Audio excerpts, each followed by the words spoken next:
नमस्कार. चला तर मी कल्पना माझ्या यूट्यूब चॅनल तुम्हा सर्वांचं मनापासून खूप खूप स्वागत आहे. दिवाळी स्पेशल आज आपल्याला नवीन पदार्थ बनवायचा आहे. जसं की नेहमी आपण चकल्या तर बनवतोच, पण चला तर भन्नाट बनवूया काहीतरी. आता ह्या ठिकाणी तांदळाचं पीठ घेतलेलं आहे. तांदळाचं पीठ जे आहे ते आपण तांदूळ स्वच्छ धुवून हलकायला ठेवून नंतर ते आपण सुकल्यानंतर आपण ते गिरणीवरनं काढून आणलेले आहेत. तर एका वाटीने आपण तांदळाचं पीठ घेतलेलं आहे. एक वाटी सुरुवातीला आपण घेतलं आहे, दुसरी वाटीसुद्धा आपल्याला तांदळाचं पीठच घ्यायचं आहे. तर अशा पद्धतीने आता ह्या ठिकाणी मी 2 वाट्या पूर्ण भरून घेतले तांदळाचं पीठ घेतलेलं आहे.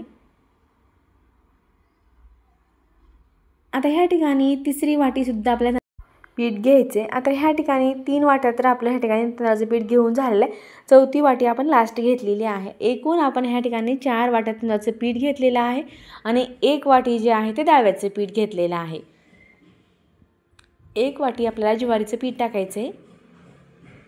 ह्या ठिकाणी 1 चमचा भरपूर अशा आपण ओवा चोळून घेतलेले आहेत. 1 चमचा जिरे टाकायचे. जिरे टाकून झाल्यानंतर ह्या ठिकाणी आता मी लाल तिखट घेतलेलं आहे. थोडंसं आमच्याकडे खमंग आवडतं त्यामुळे मी ह्या ठिकाणी जास्तीचं लाल तिखट टाकलेलं आहे. साधारण 2 ते 2.5 चमचे इतकं मी लाल तिखट टाकलेलं आहे. अर्धा चमचा हळद टाकलेली आहे आणि मीठ टाकून घ्यायचं आहे. लाल तिखट कमी टाकलं तरीसुद्धा चालते, पण खमंग होण्यासाठी जास्तीचं टाकलेलं आहे.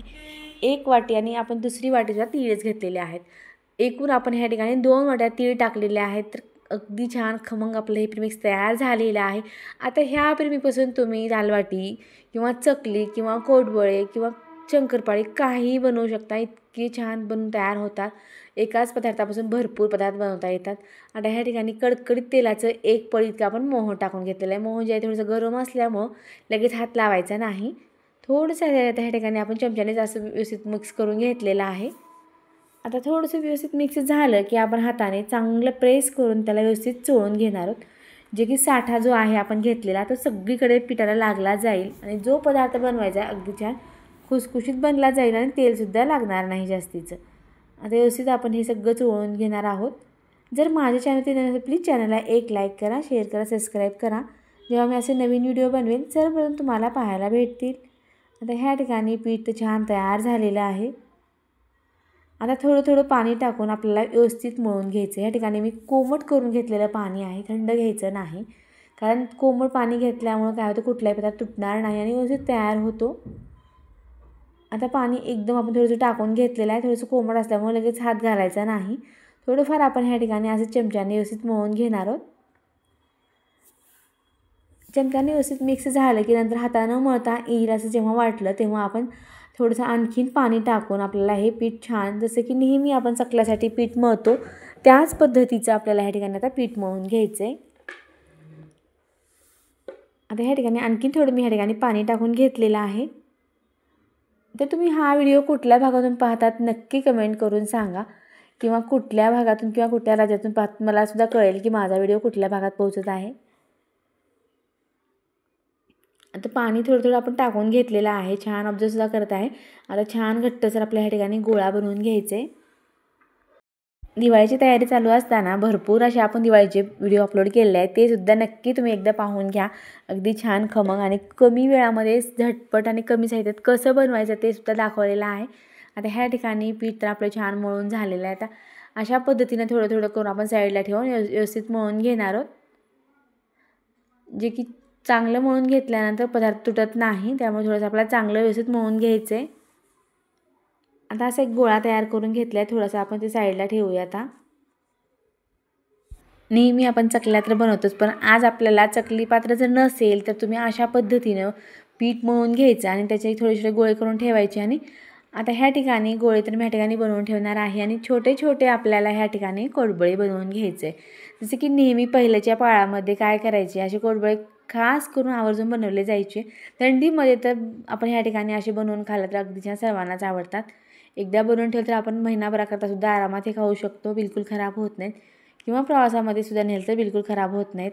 आता ह्या ठिकाणी सुरुवातीला काय करायचं, आपल्याला भरपूर अशी सुरुवातीला कोडबळे बनवून घ्यायचं आणि नंतर आपल्याला एकदम कढई ठेवून आपण हे तळून घेणार आहोत. तर ह्या ठिकाणी मी आता फटाफट काय करणार आहे, सर्व कोडबळे जे आहेत ते सुरुवातीला बनवून घेणार आहे. जर किंवा मदतीला तुम्हाला आणखी कोणी असेल तर एकीकडे करतणं एकीकडे तळणं ठेवलं तरीसुद्धा चालते. पण जेव्हा एकटेच असतो तेव्हा आपल्याला काय करावं लागतं, सुरुवातीला बनवून ठेवावं लागतं, नंतर तळायला थांबावं लागतं. तर ह्या ठिकाणी मी आता थोडी बनवून घेतलेली आहे, नंतर अर्धे बनवून घेणार आहे. एकदम जर बनवून ठेवलं तर नंतर तुटण्याची शक्यता असते. आता तेल छान कडकडीत गरम झालेलं आहे. एक एक आपण आता ह्या ठिकाणी कोळंबे जे आहेत ते टाकून घ्यायचे. आणि जेव्हा आपण टाकतो तेव्हा तेल कडकडीत गरम करून घेतलेलं असतं आणि नंतर आपण टाकल्यानंतर गॅस मिडियम करायचा आहे, जे की आतपर्यंत चांगले कुरकुरीत होईपर्यंत आपण तळून घेऊ शकतो आणि छान खमंग तळले जातात.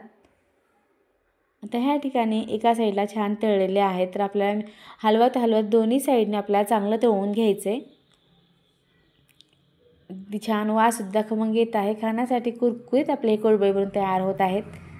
तर ह्या ठिकाणी आपले कोळंबे तर बनवून झाले आहेत. त्याच आपण पिठापासून आणखीन एक पदार्थ बनवणार आहोत, जे की चकली पात्रामध्ये टाकून आपल्याला असे कोळंबे टाकून घ्यायचे आहेत, जे की तुटक चकली बनवायची नाही. चकली तर आपण बनवतोच, पण आज आपल्याला असे कुरकुरे टाईप बनवून घ्यायचे आहे, जे की स्नॅक्समध्ये मुलांना टिफिनसाठी आपण शॉर्टला देऊ शकतो आणि किंवा अधूनमधून खाण्यासाठी सुद्धा आपल्याला अगदी योग्य पर्याय आहे. चकल्या तर आपण नेहमीच बनवतो, पण असे कुरकुरे तुम्ही नक्की ट्राय करून पहा. आता हे कुरकुरे जे आहे ते आपण सर्व एकदम बनवून घेणार आहोत सर्वच. इतके छान आपले कुरकुरीत आपले कुरकुरे व आपले कोळंबे सुद्धा छान बनवून झालेले आहेत. चला तर तुम्हाला दाखवते की आपले कुरकुरे अगदी मस्त चविष्ट बनवून तयार झालेले. तर ह्या ठिकाणी कोळंबे जुन्या पद्धतीची रेसिपी आहे, नक्की ट्राय करा. अगदी छान लहानापासून मोठ्यापर्यंत सर्वांना आवडणारी आहे, किंवा जे आपले तरुण ज्यांना चावता येत नाही त्यांना तर अगदी छान हे नरम आणि मस्त असे हे कोळंबे ते खाऊ शकतात. अगदी खुसखुशीत सर्वांना आवडणारी रेसिपी नक्की ट्राय करा या दिवाळीला. आता ह्या ठिकाणी कुरकुरे आणि आपण कोळंबे बनवले. तुम्हाला हे कोळंबे कसे वाटले नक्की कमेंट करून सांगा. व्हिडिओ पाहिल्याबद्दल धन्यवाद.